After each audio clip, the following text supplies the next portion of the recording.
much stronger. But let's go on more interesting topics.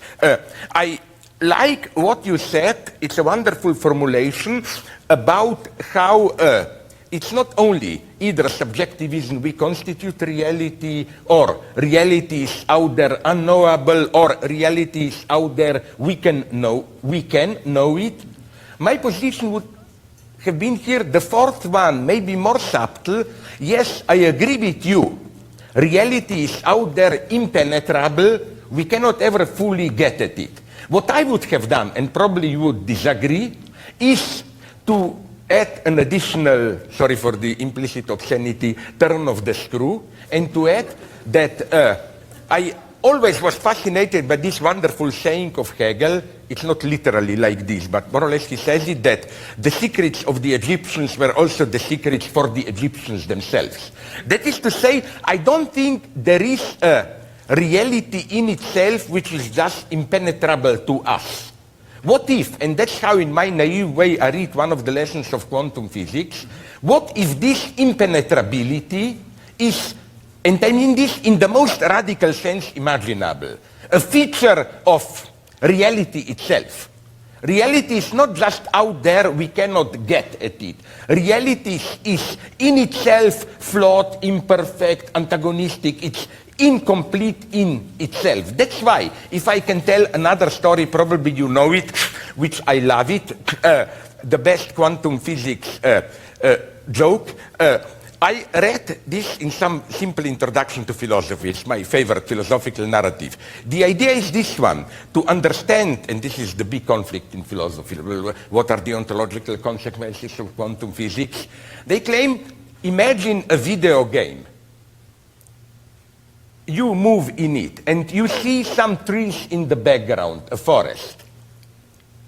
You cannot go there and see the forest, the trees, from close up, because simply the game is not programmed in this way. If you come too close to the trees, you just see some vague dots, contours. Why? Because it's not part of the game, universe the way it's constructed, that you can go there. So in this wonderful reading that I like, it goes on like this, that the lesson of quantum physics is that God constructed our world like a lazy computer designer. He said, oh, in the same way that in a computer game, you know, it happens on a certain field where you kill Pokemons, fight, whatever, but you are not meant to go back close to that door. Or the house, just the outside is constructed, because so why should God lose time constructing the inside? And the idea, it's a wonderful, ironic idea, it's a good philosophy, is that we, as it were, caught God with his pants down.